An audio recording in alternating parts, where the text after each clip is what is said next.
Chapter 5 Werner Sombart's Apology. An apologist of Marx, as intelligent as he is ardent, has lately appeared in the person of Werner Sombart. His apology, however, shows one peculiar feature. In order to be able to defend Marx's doctrines, he has first to put a new interpretation upon them. Let us go at once to the main point. Sombart admits, and even adds some very subtle arguments to the proof, that the Marxian law of value is false if it claims to be in harmony with actual experience. He says of the Marxian law of value that it, quote, is not exhibited in the exchange relation of capitalistically produced commodities, end quote, that it, quote, does not by any means indicate the point towards which market prices gravitate, end quote, that, quote, just as little does it act as a factor of distribution in the division of the yearly social product, end quote, and, quote, it never comes into evidence anywhere, end quote. The, quote, outlawed value, end quote, has only, quote, one place of refuge left, the thought of the theoretical economist. If we want to sum up the characteristics of Marx's value, we would say his value is a fact not of experience but of thought, end quote. What Sombart means by this, quote, existence in thought, end quote, we shall see directly. But first we must stop for a moment to consider the admission that the Marxian value has no existence in the world of real phenomena. I am somewhat curious to know whether the Marxist will ratify this admission. It may well be doubted, as Sombart himself had to quote a protest from the Marxian camp, occasioned by an utterance of Conrad Schmidt, and raised in advance against such a view. Quote, the law of value is not a law of our thought merely. The law of value is a law of a very real nature. It is a natural law of human action, end quote. I think it also very questionable whether Marx himself would have ratified the admission. It is Sombart himself who, again, from noteworthy frankness, gives the reader a whole list of passages from Marx which make this interpretation difficult. For my own part, I hold it to be wholly irreconcilable with the letter and spirit of the Marxian teaching. Let anyone read without bias the arguments with which Marx develops his theory of value. He begins his inquiry, as he himself says, in the domain of, quote, capitalistically organized society, whose wealth is an immense collection of commodities, end quote, with the analysis of a commodity. In order to, quote, get on the track, end quote, of value, he starts from the exchange relation of the commodity. Does he start from an actual exchange relation, I ask, or from an imaginary exchange relation? If he had said or meant the latter, no reader would have thought it worth while to pursue so idle a speculation. He does indeed make very decided reference, as was inevitable, to the phenomenon of the actual economic world. The exchange relation of two commodities, he says, can always be represented by an equation, thus 1/4 wheat equal 1 hundredweight of iron. Quote, what does this equation prove? That a common factor of the same magnitude, quote, what does this equation prove? That a common factor of the same magnitude exists in both things, and each of the two, insofar as it is an exchange value, must be reducible to this third, end quote, which third, as we learn on the next page, is labor of the same quantity. If you maintain that the same quantity of labor exists in things made equal in exchange, and that these things must be reducible to equal amounts of labor, you are claiming for these conditions an existence in the real world and not merely in thought. Marx's former line of argument, we must bear in mind, would have been quite impossible if by the side of it he had wished to propound for exchange relations the dogma that products of unequal amounts of labor exchange on principle with each other. If he had admitted this position, and the conflict with facts with which I reproach him lies precisely in his not admitting it, he would certainly have come to quite different conclusions. Either he would have been obliged to declare that the so-called equalization in exchange is no true equation, and does not admit of the conclusion that quote, a common factor of equal magnitude, end quote, is present in the exchange things, or he would have been obliged to come to the conclusion that the sought-for common factor of equal magnitude is not, and could not be labor. In any case, it would have been impossible for him to have continued to reason as he did. And Marx goes on to say very decidedly on numerous occasions that his, quote, value, end quote, lies at the root of exchange relations, so that indeed products of equal amounts of labor are, quote, equivalents, end quote, and as such exchange for each other.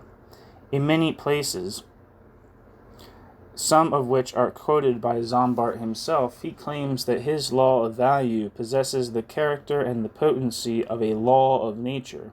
Quote, it forces its way as the law of gravity does when the house comes down over one's head, end quote. Even in the third volume, he distinctly sets forth the actual conditions. They amount to a brisk competition on both sides, which must obtain, quote, in order that the prices at which commodities exchanged with each other should correspond approximately to their value, end quote, and explains further that this, quote, naturally only signifies that their value is the center of gravitation round which their prices move, end quote. Capital, Volume 3. We may mention in this connection that Marx also often quotes with approval older writers who maintain the proposition that the exchange value of goods was determined by the labor embodied in them, and maintained it undoubtedly as a position which was in harmony with actual exchange relations. Sombart himself, moreover, notes an argument of Marx's in which he quite distinctly claims for his law of value a, quote, empirical and, quote, historical truth. And finally, if Marx claimed only a validity in thought and not in things for his law of value, what meaning would there have been in the painful efforts we have described, with which he sought to prove that, in spite of the theory of the price of production, his law of value governed actual exchange relations, because it regulated the movement of prices on the one side, and on the other the prices of production themselves? In short, if there is any rational meaning in the tissue of the logical arguments on which Marx founds his theory of labor value, I do not believe he taught, or could have taught it in the more modest sense which Sombart now endeavors to attribute to it. For the rest, it is a matter which Sombart may himself settle with the followers of Marx.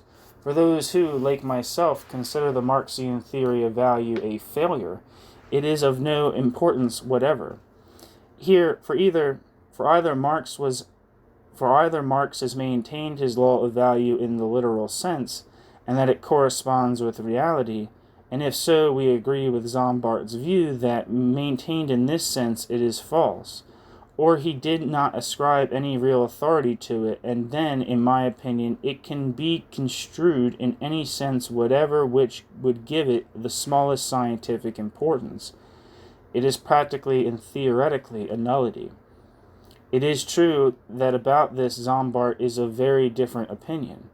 I willingly accept an express invitation from this able and learned man, who expects much for the progress of science from a keen and kindly encounter of opinions, to reconsider the, quote, criticism of Marx, and, quote, on the ground of his new interpretation. I am also quite pleased to settle this particular point with him. I do so with the full consciousness that I am no longer dealing with a, quote, criticism of Marx, and, quote, such as Sombart invited me to revise on the strength of his new interpretation, but am dispensing purely a quote criticism of Sombart, end quote. What then, according to Sombart, does the existence of value as a, quote, fact of thought, end quote, mean? It means that the, quote, idea of value is an aid to our thought which we employ in order to make the phenomena of economic life comprehensible, end quote. More exactly, the function of the idea of value is, quote, to cause to pass before us, defined by quantity, the commodities which, as goods for use, are different in quality. It is clear that I fulfill this postulate.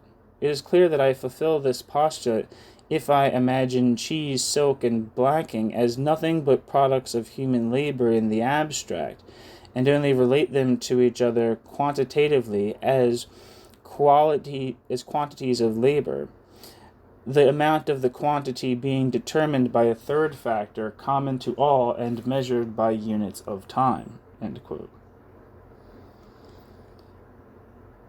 So far all goes well, till we come to a certain little hitch, for certainly it is admissible in itself for some scientific purpose to abstract from all sorts of differences which things may exhibit in one way or another, and to consider in them only one property, which is common to them all, and which as a common property furnishes the ground for comparison, commensurability, etc.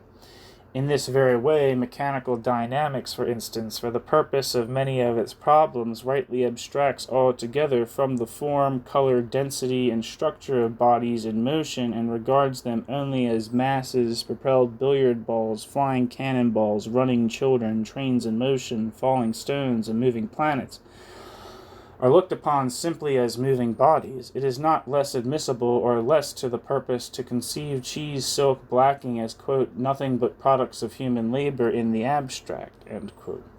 The hitch begins when Sombart, like Marx, claims for this idea the name of the idea of value. This step of his, to go closely into the matter, admits conceivably of two constructions. The word, quote, value, end quote, as we know it, is the double application to value in use and value in exchange, is already used in scientific as well as in ordinary language to denote definite phenomena. Sombart's nomenclature, therefore, involves the claim either that the property of things, namely being a product of labor which is alone taken into consideration, is the deciding factor for all cases of value in the ordinary scientific sense, and thus represents, for example, the phenomenon of exchange value, or without any arrière pensée, don't know what that means, of this kind. His nomenclature may be a purely arbitrary one, and unfortunately, what the fuck?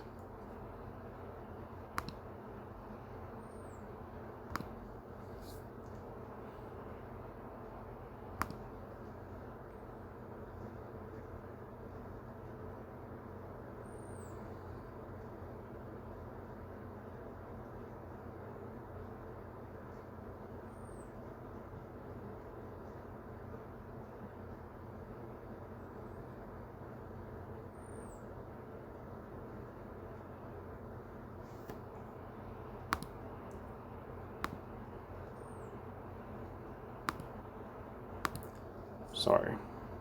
Forgive me.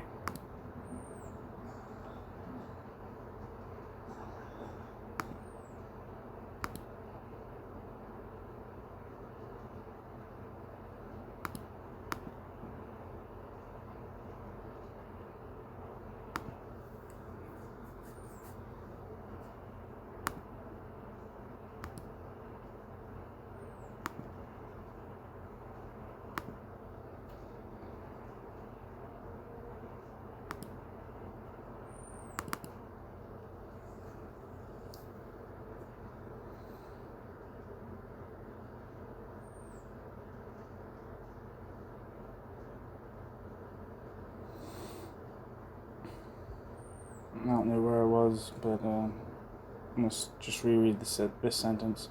Sombart's nomenclature, therefore, involves the claim either that that property of things, namely the being a product of labor which is alone taken into consideration, is the deciding factor for all cases of value in the ordinary scientific sense, and thus represents, for example, the phenomenon of exchange value, or without any arrière-pensée of this kind, his nomenclature may be a purely arbitrary one. And unfortunately for nomenclatures of that kind, there is, as guide, no fixed compulsory law, but only good judgment and sense of fitness. If we take the second of the two constructions, if the application of the term, quote, value, end quote, to, quote, embodied labor, end quote, does not carry with it the claim that embodied labor is the substance of exchange value, then the matter would be very harmless. It would be only a perfectly admissible abstraction, connected, it is true, with a most unpractical, inappropriate, and misleading nomenclature. It would be as if it suddenly occurred to a natural philosopher to give to the different bodies which by abstraction of form, color, structure, etc., he had conceived of solely as masses, the name of, quote, active forces, end quote, a term which we know has already established rights denoting a function of mass and velocity, that is to say, something very different from mere mass. There would be no scientific error in this, however, only a practically very dangerous gross inappropriateness of nomenclature. But our case is obviously different. It is different with Marx and different with Sombart, and here, therefore, the hitch assumes larger proportions. My esteemed opponent will certainly admit that we cannot make any abstraction we like to suit any scientific purpose we like. For instance, to start by conceiving the different bodies as, quote, nothing but masses, end quote, which is legitimate in certain dynamic problems, would be plainly inadmissible in regard to acoustic or optical problems. Even within dynamics, it is certainly inadmissible to abstract from shape and consistency when setting forth, for instance, the law of wedges. These examples prove that even in science, quote, thoughts and, quote, logic cannot wholly depart from facts. For science, too, the saying holds good, quote, est modus in rebus sunt certi denique fines, end quote. And I think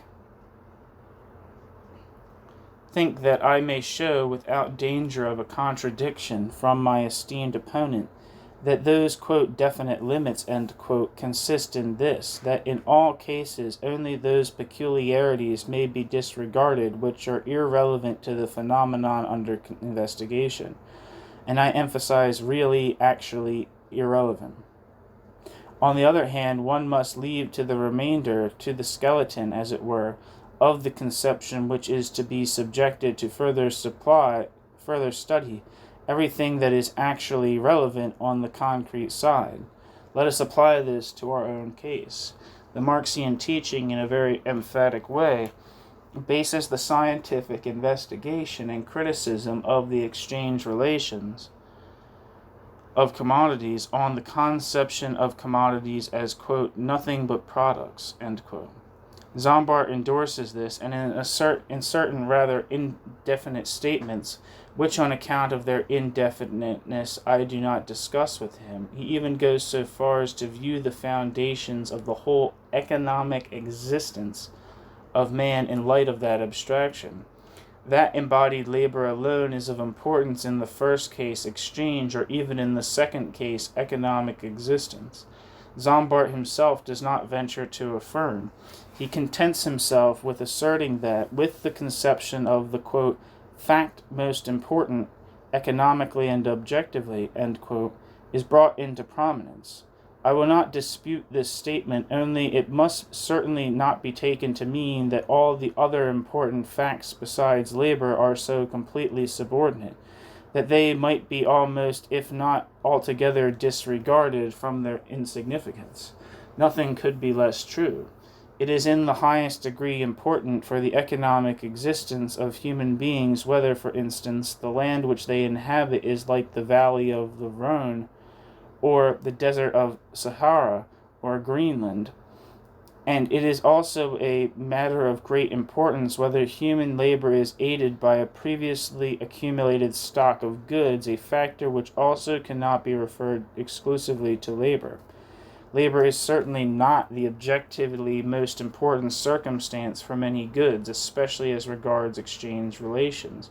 We may mention as instances trunks of old oak trees, beds of coal, and plots of land, and even if it be admitted that it is so for the greater part of commodities, still the fact must be emphasized that the influence of the other factors, which are determined factors along with labor, is so important that actual exchange relations diverge considerably from the line which would correspond with the embodied labor by itself. But if work is not the sole important factor in exchange relations and exchange value, but only one, even though the most powerful important factor among others, a primus inter pares, as it were, then, according to what has been already said, it is simply incorrect and inadmissible to base upon labor alone a conception of value which is synonymous with exchange value. It is just as wrong and inadmissible as if a natural philosopher were to base the, quote, active force, end quote, on the mass of the bodies alone, and were by abstraction to eliminate velocity from his calculation.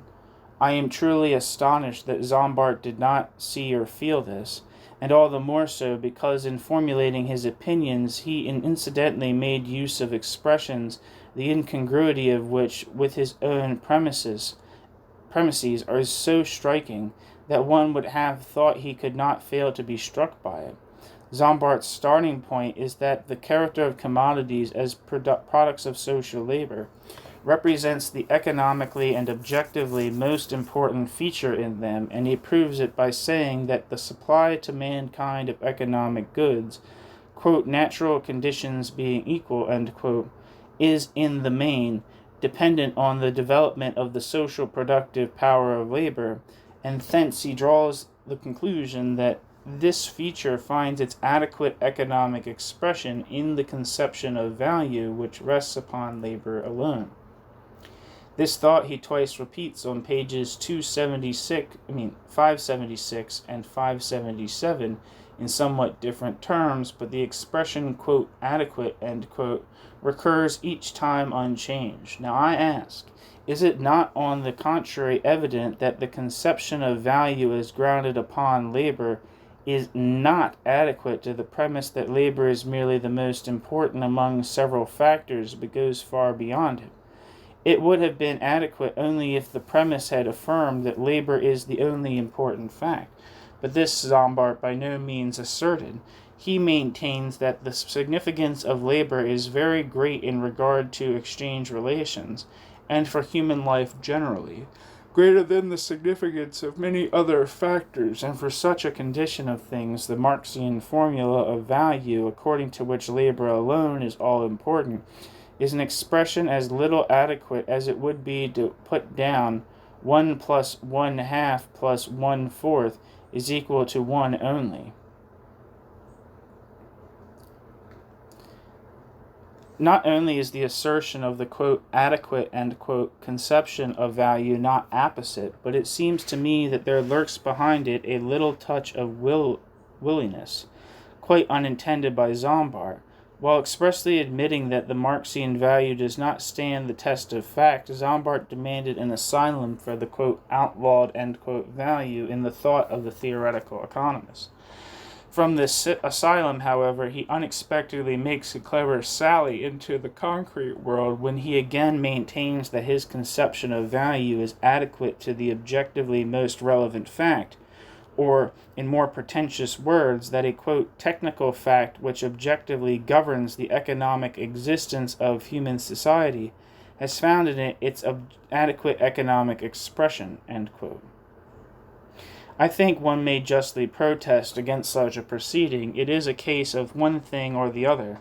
Either the Marxian value claims to be in harmony with the actual facts, in which case it should come out boldly, with this assertion, and not seek to escape the thorough test of facts by entrenching itself behind the position that it had not meant to affirm any actual fact, but only to construct, quote, an aid for our thought, end quote, or else it does seek to protect itself behind this rampart. It does avoid the thorough test of fact, and in that case it ought not to claim by the indirect means of vague assertions a kind of concrete significance which could justly belong to it, only if it had stood the testing by facts which it expressly avoided. The phrase, quote, the adequate expression of the ruling fact, end quote, signified nothing less than that Marx is in the main even empirically right, well and good. If Sombart or anyone else wishes to affirm that, let him do so openly. Let him leave off playing with the mere, quote, fact of thought, end quote, and put the matter plainly to the test of actual fact. This test would show what the difference is between the complete facts and the, quote, adequate expression of the ruling fact, end quote. Until then, however, I may content myself with asserting that in regard to Sombart's views, we have to deal not with a harmless variation of a permissible but merely inappropriately named abstraction, but with a pretentious incursion into the domain of the actual for which all justification by evidence is omitted and even evaded.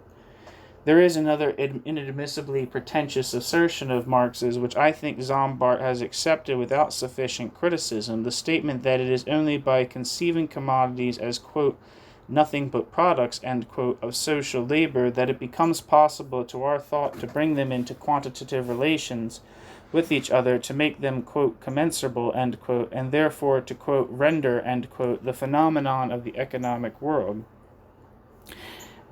quote, accessible, end quote, to our thought.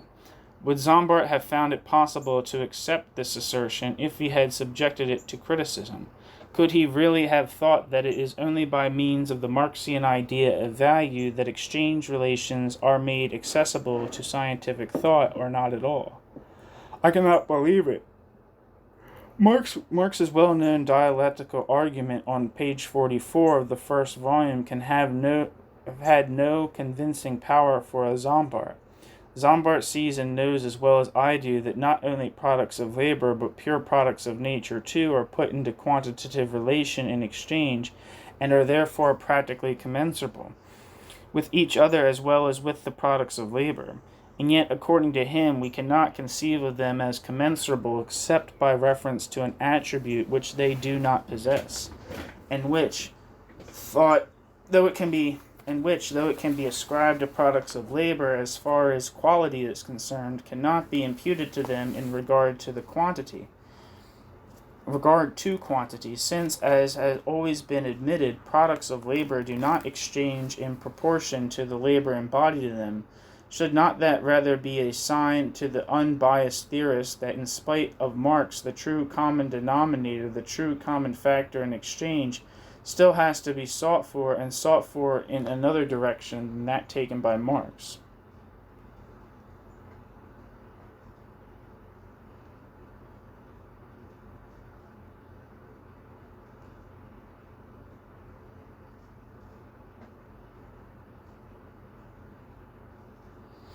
This leads me to a last point on which I must touch in regard to Sombart.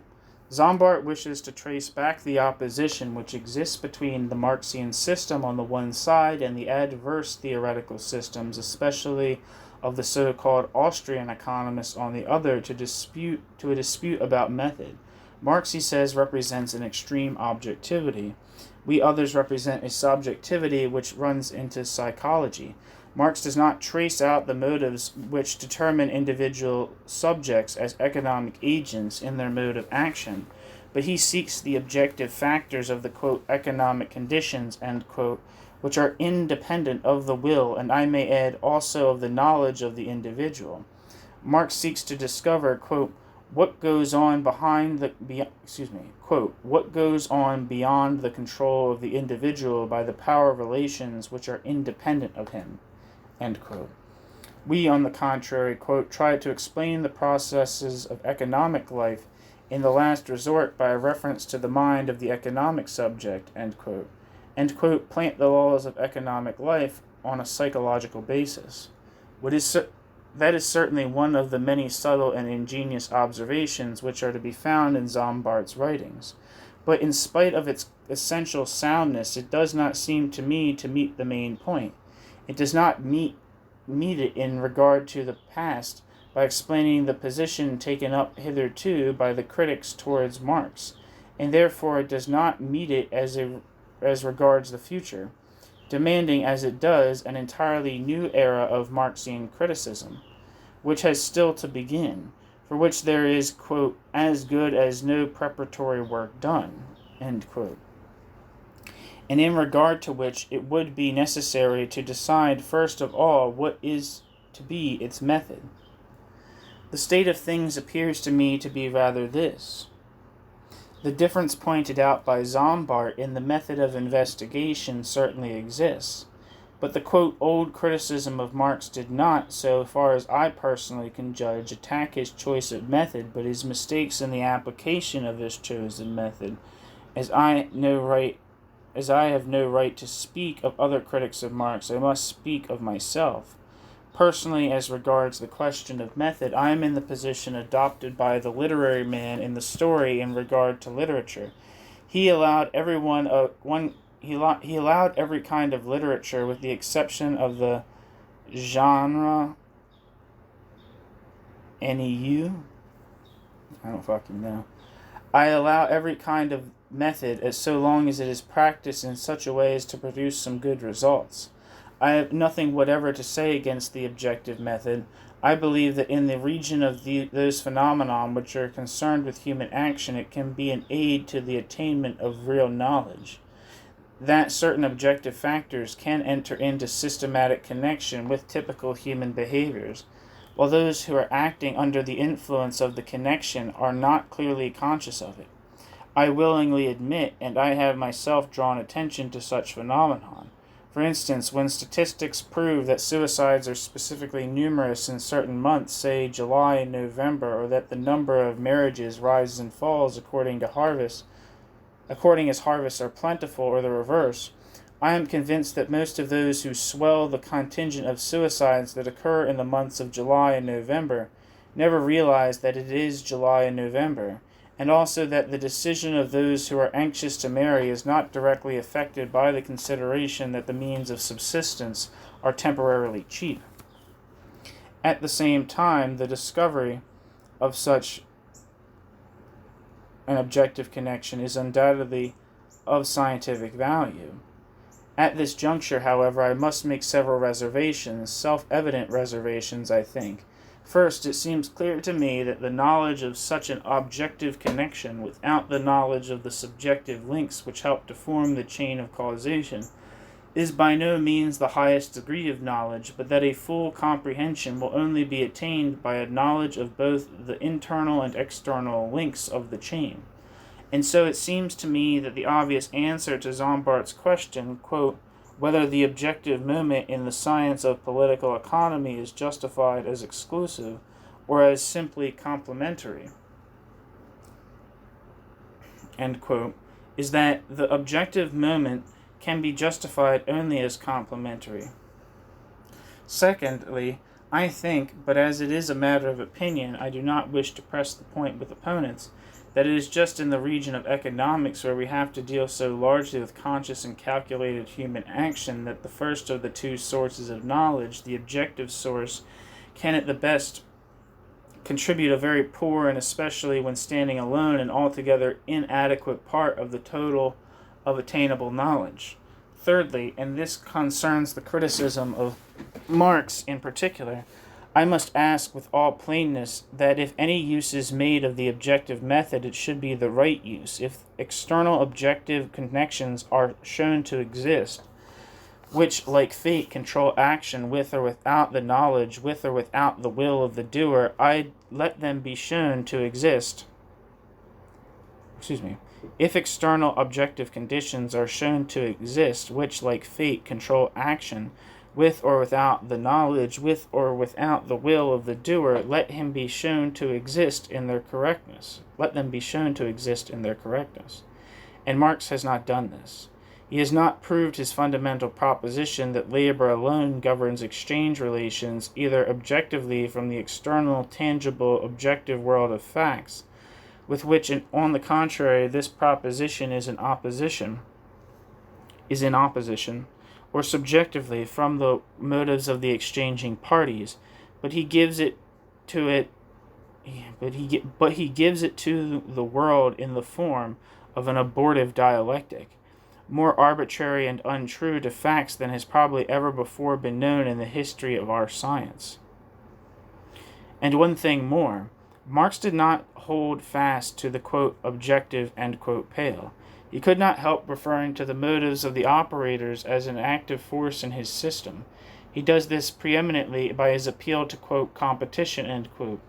It is too much to demand that if he introduces subjective interpolations into his system, they should be correct, well founded, and non-contradictory. And this reasonable demand Marx has continuously contravened. It is because of these offenses with which, I say again, the choice of method has nothing to do, but which are forbidden by the laws of every method, that I have opposed and do oppose the Marxian theory as a wrong theory. It represents, in my opinion, the one forbidden genre, the genre of wrong theories. I am, and have long been, at the standpoint towards which Sombart seeks to direct the future criticism of Marx, which he thinks has still to be originated. He thinks that, quote, a sympathetic study and criticism of the Marxian system ought to be attempted in the following way. Is the objective movement in the science of political economy justified as exclusive or as complementary? If an affirmative answer be given, then it may be further asked, is the Marxian method of a quantitative measurement of the economic facts by means of the idea of value as an aid to thought demanded? If so, is labor properly chosen as the substance of the idea of value? If it is, can the Marxian reasoning, the edifice of system erected on it, its conclusions, etc., be disputed? In my own mind, I long ago answered the first end quote. In my own mind, I long ago answered the first question of method in favor of a justification of the objective method as, quote, complementary, end quote. I was and am also equally certain that, to keep to Sombart's words, quote, a quantitative measurement of economic facts is afforded by an idea of value as an aid to thought, end quote. To the third question, however, the question whether it is right to select labor as the substance of this idea of value, I have long given a decidedly negative answer, and the further question, the question whether the Marxian reasoning, conclusions, etc., can be disputed, I answer as decidedly in the affirmative. What will be the final judgment of the world? Of that I have no manner of doubt. The Marxian system has a past and a present, but no abiding future. Of all sorts of scientific systems, those which, like the Marxian system, are based on a hollow dialectic are most surely doomed. A clever dialectic may make a temporary impression on the human mind, but cannot make a lasting impression. In the long run, facts and the securing links of causes and effects win the day. In the domain of natural science, such a work as Marx's would even now be impossible. In the very young social sciences, it was able to attain influence, great influence, and it will probably only lose it very slowly, and that because it has its most powerful support not in the convinced intellect of its disciples, but in their hearts, their wishes, and their desires, it can also subsist for a long time on the large capital of authority, which it has gained over many people. In the prefatory remarks to the article, I said that Marx had been very fortunate as an author, and it appears to me that a circumstance which has contributed not a little to this good fortune is the fact that the conclusion of his system has appeared 10 years after his death, and almost 30 years after the appearance of his first volume. if the teaching and the definitions of the third volume had been presented in the world simultaneously with the first volume, there would have been few unbiased readers, I think, who would not have felt the logic of the first volume to be somewhat doubtful. Now a belief in an authority which has been rooted for 30 years forms a bulwark against the incursions of critical knowledge, a bulwark that will surely but slowly be broken down. But even when this will have happened, socialism will certainly not be overthrown with the Marxian system, neither practical nor theoretical socialism.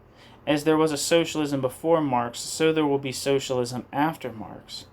That there is vital force in socialism is shown, in spite of all exaggerations, not only by the renewed vitality which economic theory has undeniably gained by the appearance of the theoretical socialists, but also by the celebrated, quote, drop of social oil, end quote, with which the measures of practical statesmanship are nowadays everywhere lubricated, and in many cases not to their disadvantage. What there is, then, of vital force in socialism, I say, the wiser minds among its leaders will not fail in good time to try to connect with a scientific system more likely to live. They will try to replace the supports which have become rotten. What purification of fermenting ideas will result from this connection, the future will show. We may hope, perhaps, that things will not always go round and round in the same circle, that some errors may be shaken off forever, and that some knowledge will be added permanently to the store of positive attainment, no longer to be disputed even by party passion. Marx, however, will maintain a permanent place in the history of the social sciences for the same reasons, and with the same mixture of positive and negative merits as his prototype Hegel. Both of them were philosophical geniuses. Both of them, each in his own domain, had an enormous influence upon the thought and feelings of whole generations. One might almost say even upon the spirit of the age. The specific theoretical work of each was a most ingeniously conceived structure, built up by a fabulous power of combination, of innumerable stories of thought, held together by a marvelous mental grasp, but a house of cards.